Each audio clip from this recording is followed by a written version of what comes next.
Lord जय मसीह की। आज का वचन है भजन संहिता की पुस्तक चैप्टर 92 का वचन 14। वे पुराने होने पर भी फलते रहेंगे और रस भरे और लहलहाते रहेंगे। आमीन। परमेश्वर का वचन है, यदि हम उसमें बने रहें, वो हमें बना रहे, तो हम चाहे कितने भी पुराने वृक्ष के समान हो जाए, हमेशा लहलहाते रहेंगे और रस भरे रहेंगे। हमें जीवन रहेगा, हमें आनंद रहेगा, हमें कभी निराशा ना आएगी, हमें कभी परेशानियां ना आएगी। अगर परेशानी आएगी भी तो हम उस परमेश्वर के नाम से सब कुछ सही कर लेंगे, क्योंकि जो कोई उसमें विश्वास करता है वो हमेशा रस भरा रहता है, उसके जीवन में हमेशा आनंद रहता है। भले ही परेशानी आती है लेकिन उसका निदान भी परमेश्वर देता है। उसमें विश्वास करना बहुत ज़रूरी है। हम ऐसी पीढ़ी हैं जो परमेश्वर ने हमें इस दुनिया से अलग किया है, हमें छांट के अलग किया है, वो हमें अपने पास बुलाता है। हम ऐसे लोग हैं, अपने आप में आनंदित और हर्षित हो जाइए, क्योंकि हम ऐसी संतानें हैं जो उस परमेश्वर में विश्वास करती है, उस मसीहा में विश्वास करती है और वो हमें प्रेम करता है।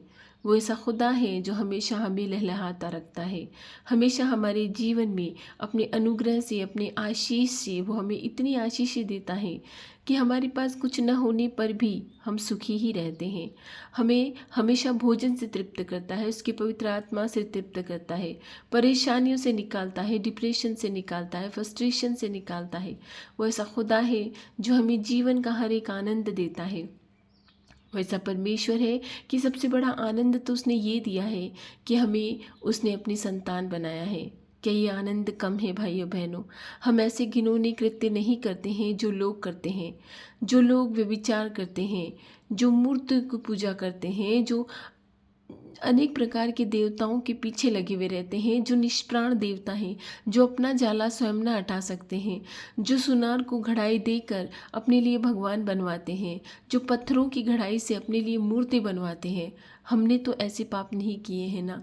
हम भी शायद इन्हीं पापों में पड़े थे, लेकिन जब हम जिंदा खुदा से मिले, उस जिंदा परमेश्वर से मिले, तो उसने हमें इस दुनिया की भीड़ से अलग कर दिया। उसने हमें ऐसे व्यभिचार से, ऐसे पाप से बचा लिया कि हम उन पत्थर की मूर्तों को नमन नहीं करते हैं, हम उन घड़ाई देकर अपने लिए भगवान नहीं बनाते हैं।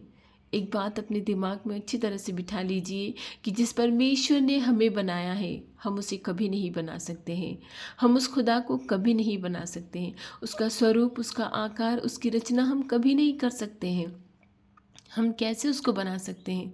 वो तो हम में बसता है, वो तो जीवता परमेश्वर है, वो हम में चलता फिरता है।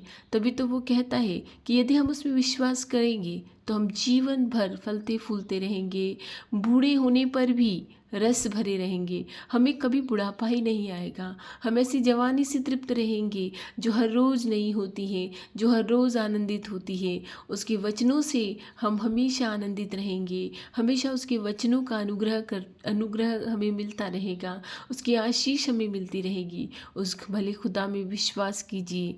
अगर आप उनको मानकर भी उसे नहीं मानते हैं तो शायद ऐसी सूअर की तरह हम हो जाते हैं जो नहाई हुई है और फिर से जाके कीचड़ में लौट जाती है। ये बाइबल के वचन है कि यदि हम उसको जानते हुए भी उसको नहीं जानते हैं, उसके वचनों को मानते हुए भी उसको नहीं मानते हैं, तो हम ऐसे सूअरीन के समान हैं जो नहाने के बाद भी कीचड़ में जाके लौट जाती है। हमें उसकी अच्छी संतान बनना है, उस पर विश्वास करना है, उसके अनुग्रह में बन के रहना है। हाँ, परेशानियाँ हैं, समस्याएं हैं, हर प्रकार की प्रॉब्लम है, कोई भी तरह प्रकार की बीमारी है, कुछ भी हो गया हो, उस परमेश्वर को समर्पित कर दो, हृदय से समर्पित कर दो। वो ऐसा खुदा है जो सब कुछ ठीक कर देगा। उसके वचन है कि हम बूढ़े होने पर भी हम हमेशा लहलहाते रहेंगे, हमेशा रस भरे रहेंगे। तो विश्वास कीजिए, हमें किसी तरह की कोई बीमारी नहीं आएगी, किसी तरह की कोई परेशानी नहीं आएगी। वो खुदा हमेशा हमारे लिए ढाल बन के रहेगा। वो खुदा हमेशा हमारे लिए उन परेशानियों से खुद लड़ेगा। वो हमें उन परेशानियों में नहीं गिरने देगा। अगर आपका कोई रिजेक्शन हुआ है, अगर आपके इंटरव्यूज़ के कॉल नहीं आए हैं, तो भी धीरज धर के बैठे रहिए। विश्वास रखिए कि जब सही समय आएगा तब सब कुछ ठीक हो जाएगा। आमीन। आइए हम सब मिलकर आज की इस सुंदर सुबह में उस परमेश्वर का धन्यवाद दें, उस यीशु का धन्यवाद दें जिसने ये सुबह दी है और हमें आशीषों से अनुग्रहित किया है और सुंदर वचन दिए हैं।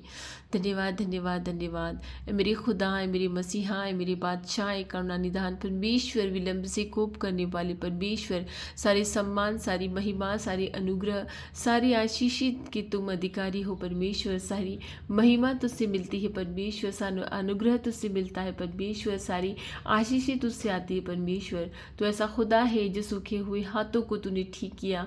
तो ऐसा खुदा है जो तू पानी में चला। तो ऐसा खुदा है जो पानी को मेंह बना देता है। तो ऐसा खुदा है जो लंगड़ों को चलाता है। तो ऐसा खुदा है जो अंधों को चलाता है। तो ऐसा खुदा है जो मरे हुओं को जीवित कर देता है। हे मेरे परमेश्वर, क्या आज के दिन तू हमारी प्रार्थनाएं ना सुनेगा? क्या आज के दिन तू हमारे हृदय की पुकार ना सुनेगा? जो हम तुझसे रोज पुकारते हैं परमेश्वर, क्या तू हमारी पुकार नहीं सुनेगा? क्या तू बहरा है? नहीं परमेश्वर, तू बहरा नहीं है, तू अंधा नहीं है। तू जीवन देने वाला ऐसा जीवनदायी सोता है जो हमें सेतमेत जीवन देता है, जो तू मुफ्त में हमें जीवन देता है। तेरा ऐसा जल जो हम पी लेंगे तो शायद कभी हम प्यासे न होंगे। तो ऐसा परमेश्वर है जिससे हम रोज़ाना अनुग्रह मांगते हैं और तू अनुग्रह देता भी है प्रभु। तू रोज़ाना इस अनुग्रह से हमें आशीषित करता है कि हम रोज़ाना भोर में उठकर तेरा आशीष प्राप्त करते हैं। हम उन लोगों के समान नहीं हो गए हैं जो मृत्यु में समा गए हैं, जिन्हें मृत्यु लील गई है। हम ऐसे नहीं हो गए हैं। हम आज भी जिंदा हैं और आज भी तुझसे प्रार्थना कर रहे हैं प्रभु। हमारी प्रार्थनाओं को सुनकर ना निदान परमेश्वर, तू बीमारों को चंगाई देता है खुदा। तू मेरी माँ को चंगाई दे रहा है। तेरा कोटि कोटि नमन परमेश्वर, जिसके लिए हमने सोच लिया था कि वो अब शायद इस दुनिया में नहीं रहेगी, जिसके लिए हम खुद तुझसे स्वयं प्रार्थना करते थे कि प्रभु उसकी सुध ले और उसे तू ले जा, उसकी पीड़ा हमसे नहीं देखी जाती है, पर आज वो चंगी है परमेश्वर। तेरा धन्यवाद प्रभु कि वो हंस हंस कर हमसे बातें करती है। वो चलने फिरने लग गई है, जिसकी उम्मीद नहीं थी कि वो चलने फिरने लग जाएगी। तू कितना अच्छा प्रभु है। तू कितना भला प्रभु है कि हम इतने पाप करते हैं फिर भी तू हमारी प्रार्थनाओं को सुनता है। तू करुणा निदान परमेश्वर है। तू राजाओं का राजा है। तू सारी महिमा के योग्य है खुदा। तू सारी परमेश्वर आशीष अनुग्रह के योग्य है परमेश्वर। तू भला खुदा है। तेरी आशीषें तू किस तरह से देता है वो तू ही जानता है। हम मनुष्य हैं, हम कुछ नहीं समझते हैं प्रभु। मैं सबके लिए प्रार्थना करती हूँ प्रभु कि जिस तरह तूने मेरी माँ को जो 14 साल से कैंसर से जूझ रही है, तूने उसे जीवन दिया है, इसी तरह से मेरे भाई बहनों को तू जीवन दे परमेश्वर। इनको जीवन दे प्रभु कि इनकी किसी भी प्रकार के शरीर में सर से लेकर पांव तक किसी भी प्रकार की बीमारी हो, तेरे पवित्र नाम से वो इसी क्षण चली जाए प्रभु। मैं विश्वास करती हूँ तो ऐसा खुदा है कि जिसका शब्द भी वजूद में आ जाता है। तो हमें सब कुछ देता है। तेरे दर पर आने के बाद हम कभी खाली हाथ नहीं जाएंगे, हम ये विश्वास करते हैं। तुझसे मांगने के बाद हम कभी खाली हाथ नहीं रहेंगे, ये हमारा संपूर्ण विश्वास है, हृदय से विश्वास है। क्योंकि संसार जब हमें कुछ नहीं देता है तब हम तेरे पास आते हैं और तू हमें सब कुछ देता है खुदा। अगर आज हम उदास है, हमारा हृदय उदास है, तो तू उसे आनंद से भर दे परमेश्वर। इस उदास हृदय को तू आनंद से भर दे प्रभु। हम नहीं जानते हैं हम कितने डिप्रेशन में, कितने फ्रस्ट्रेशन में हम उदास हैं। हमारी इच्छाएं पूरी नहीं होती है, हम उदास हो जाते हैं। हमारी मनोकामनाएं पूरी नहीं होती, हम उदास हो जाते हैं। ये संसार हमें छलता है परमेश्वर, पर तू प्रभु सबको उत्तर देने वाला है, तू सबको जवाब देने वाला है खुदा। ऐसे लोगों की बुद्धि को ठीक कर परमेश्वर कि जो हमारी मेहनत का हमें मेहनताना नहीं देते हैं, जो हम मेहनत करते हैं हमें मेहनताना नहीं देते। हे मेरे खुदा, अगर रिजेक्शन हो रहा है, अगर कहीं से कॉल्स नहीं आ रहे हैं, इंटरव्यूज़ के लिए नहीं आ रहे हैं, हमारी सीवी को लोगों ने नहीं देखा है, तो सब कुछ करने वाला परमेश्वर है। तू अंधेरे में ज्योति चमकाने वाला परमेश्वर है। जहाँ सारी निराशाएं हैं, जहाँ अंधेरा है, वहाँ तू रोशनी करने वाला परमेश्वर है। मेरी प्रार्थनाओं को सुन खुदा। तेरे बच्चों की सुध ले परमेश्वर, तेरे बच्चों की सुध ले। तू करुणा निधान परमेश्वर है। हमारे पापों की ओर मत देख प्रभु, क्योंकि हम तो पापी हैं। माँ के गर्भ से ही हम पापी हैं।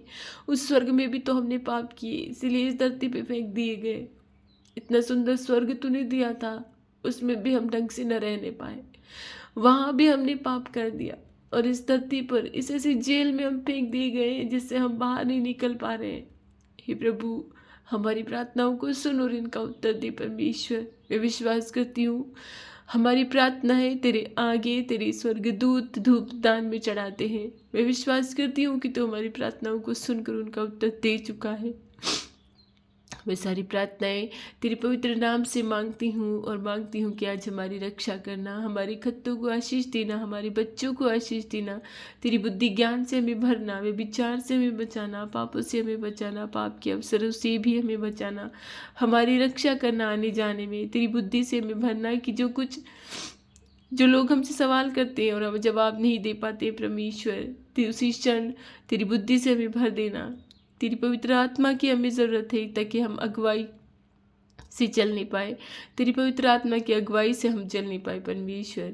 आज हमारी प्रार्थना सुनना प्रभु। वे सारी प्रार्थनाओं के लिए तेरे पवित्र नाम से इन्हें मांगती हूँ, आमीन।